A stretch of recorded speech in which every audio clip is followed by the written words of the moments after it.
ನಮಸ್ಕಾರ ಸ್ನೇಹಿತರೆ, ನಮ್ಮಲ್ಲಿ ಬಹುತೇಕ ಎಲ್ಲರ ಜೀವನದಲ್ಲೂ ಕನಿಷ್ಠ ಒಮ್ಮೆ ಆದರೂ ರೈಲು ಪ್ರಯಾಣ ಮಾಡಿರ್ತೀವಿ. ಅದರಲ್ಲೂ ಸಾಮಾನ್ಯ ರೈಲು ಹಳಿಗಳ ಮೇಲೆ ನೀವು ಪ್ರಯಾಣ ಮಾಡಿರ್ಬೋದು. ಆದರೆ ಇವತ್ತು ನಾನು ನಿಮಗೆ ಜಗತ್ತಿನ ಕೆಲವು ಅತ್ಯಂತ ಅಪಾಯಕಾರಿ ರೈಲು ಮಾರ್ಗಗಳ ಬಗ್ಗೆ ಹೇಳ್ತಾ ಹೋಗ್ತೀನಿ. ಇವುಗಳಲ್ಲಿ ಕೆಲವು ಹಳಿಗಳು ಎಷ್ಟು ಭಯಾನಕವಾಗಿದೆ ಅಂದ್ರೆ, ಕೆಲವು ರೈಲು ಹಳಿಗಳ ಮೇಲೆ ಪ್ರಯಾಣ ಮಾಡಲು ದುರ್ಬಲ ಹೃದಯದವರಿಗೆ ಅವಕಾಶನೇ ಕೊಡೋದಿಲ್ಲ. ಇನ್ನು ಕೆಲವು ಹಳಿಗಳನ್ನು ನಿರ್ಮಿಸುವಾಗ ಅನೇಕ ಸಂಖ್ಯೆಯಲ್ಲಿ ಕಾರ್ಮಿಕರು ತಮ್ಮ ಪ್ರಾಣವನ್ನೇ ಕಳೆದುಕೊಂಡಿದ್ದಾರೆ. ಹಾಗಾದ್ರೆ ಬನ್ನಿ, ಇವತ್ತಿನ ಈ ವಿಡಿಯೋದಲ್ಲಿ ಜಗತ್ತಿನ 7 ಅತ್ಯಂತ ಅಪಾಯಕಾರಿ ರೈಲು ಮಾರ್ಗಗಳ ಬಗ್ಗೆ ನೋಡೋಣ. ಅದರಲ್ಲೂ 3ನೇ ರೈಲು ಮಾರ್ಗ ಅಂತೂ ತುಂಬಾ ಭಯಾನಕವಾಗಿದೆ. ನಮಸ್ಕಾರ ಸ್ನೇಹಿತರೆ, ಸ್ಪೆಷಲ್ ಒನ್ ಕನ್ನಡ ಚಾನೆಲ್ಗೆ ಮತ್ತೊಮ್ಮೆ ಸ್ವಾಗತ. ಮೊದಲನೇದು ಮೆಕ್ಲಾಂಗ್ ಮಾರ್ಕೆಟ್ ರೈಲು ಮಾರ್ಗ. ಸ್ನೇಹಿತರೆ, ಈ ರೈಲು ಮಾರ್ಗ ಪ್ರಯಾಣಿಕರಿಗೆ ಏನು ತೊಂದರೆ ಇಲ್ಲ, ಆದ್ರೆ ಹೊರಗೆ ಇರುವ ಜನಗಳಿಗೆ ಇದು ತುಂಬಾ ಅಪಾಯಕಾರಿ. ಥೈಲ್ಯಾಂಡ್ ನಲ್ಲಿ ಮೆಕ್ಲಾಂಗ್ ರೈಲು ಹಳಿ ನೇರವಾಗಿ ಒಂದು ಗದ್ದಲದ ಮಾರುಕಟ್ಟೆಯ ಮಧ್ಯದಲ್ಲಿ ಹೋಗುತ್ತೆ. ಅಚ್ಚರಿ ಏನಂದ್ರೆ, ಇಲ್ಲಿನ ಜನಗಳು ತಮ್ಮ ಅಂಗಡಿಗಳನ್ನು ರೈಲು ಹಳಿಗಳ ಮೇಲೆ ಹಾಕಿಕೊಂಡಿದ್ದಾರೆ. ರೈಲು ಬರುವ ಶಬ್ದ ಕೇಳುತ್ತಿದ್ದಂತೆ ಎಲ್ಲರೂ ತಮ್ಮ ಅಂಗಡಿಯ ವಸ್ತುಗಳನ್ನು ತಕ್ಷಣ ತೆಗೆದು ಬಿಡುತ್ತಾರೆ. ರೈಲು ಹೋದ ತಕ್ಷಣ ಮತ್ತೆ ತಮ್ಮ ಅಂಗಡಿಗಳನ್ನು ಹಾಕಿಕೊಳ್ಳುತ್ತಾರೆ. ಇದರಲ್ಲಿ ರೈಲು ಹೋಗುವಾಗ ರೈಲಿಗೆ ಮತ್ತೆ ಜನಗಳ ನಡುವೆ ಕೇವಲ 1 ಅಡಿ ದೂರ ಮಾತ್ರ ಇರುತ್ತದೆ. ಇದರಿಂದ ಇಲ್ಲಿ ಯಾವಾಗಲೂ ಅಪಾಯದ ಭಯದಲ್ಲೇ ಇಲ್ಲಿನ ಜನಗಳು ವ್ಯಾಪಾರ ಮಾಡ್ತಾರೆ.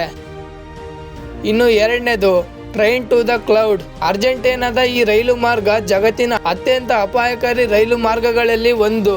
ಇದು 1948ರಲ್ಲಿ ಪ್ರಾರಂಭವಾದ ಈ ರೈಲು ಮಾರ್ಗವನ್ನು ನಿರ್ಮಿಸಲು ಸುಮಾರು 27 ವರ್ಷಗಳು ಬೇಕಾಗುತ್ತೆ.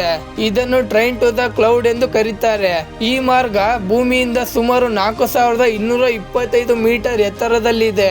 ಇದು ಸುಮಾರು 21 ಸುರಂಗಗಳು ಮತ್ತು 29 ಸೇತುವೆಗಳ ಮೂಲಕ ಸಾಗುತ್ತದೆ. ಈ ಮಾರ್ಗ ಎತ್ತರದಲ್ಲಿ ಇರುವ ಕಾರಣ ಇಲ್ಲಿ ಪ್ರಯಾಣ ಮಾಡಲು ಜನಗಳು ತುಂಬಾ ಹೆದರುತ್ತಾರೆ. ಇನ್ನು 3ನೇದು ಆಸೋ ಮಿನಾಮಿ ರೈಲು ಮಾರ್ಗ. ಜಪಾನ್ನ ಈ ರೈಲು ಮಾರ್ಗ ತುಂಬಾ ಅಪಾಯಕಾರಿಯಾಗಿದೆ.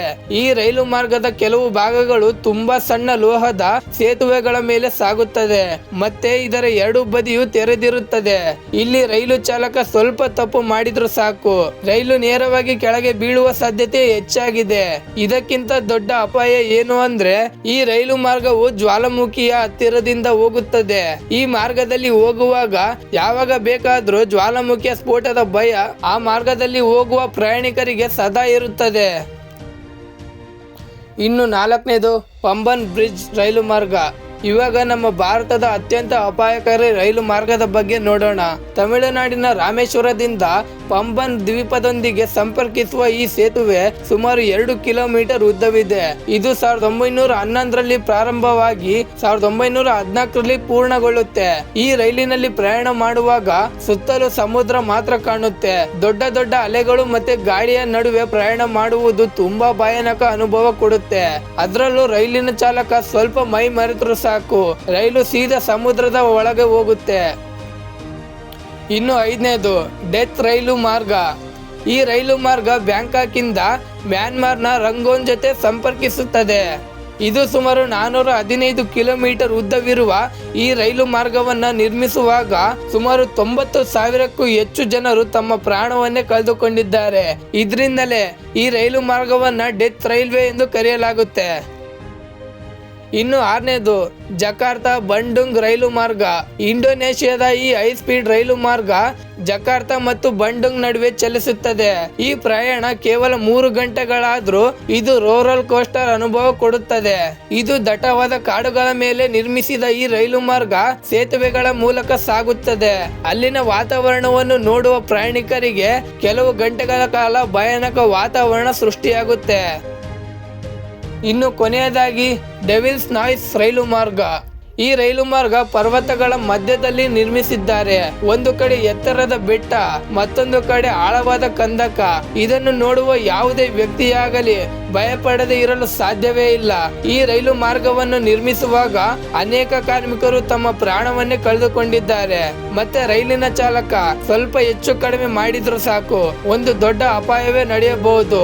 ಇದಕ್ಕಾಗಿ ಈ ರೈಲು ಮಾರ್ಗವನ್ನ ಡೆತ್ ನಾಯ್ಸ್ ಎಂದು ಕರೆಯುತ್ತಾರೆ. ಇದಾಗಿತ್ತು ಜಗತ್ತಿನ 7 ಅತ್ಯಂತ ಅಪಾಯಕಾರಿ ರೈಲು ಮಾರ್ಗಗಳು. ನಿಮಗೆ ಯಾವ ರೈಲು ಮಾರ್ಗ ತುಂಬಾ ಅಪಾಯಕಾರಿ ಅನ್ಸುತ್ತೋ ಕಾಮೆಂಟ್ ನಲ್ಲಿ ತಪ್ಪದೇ ಹೇಳಿ.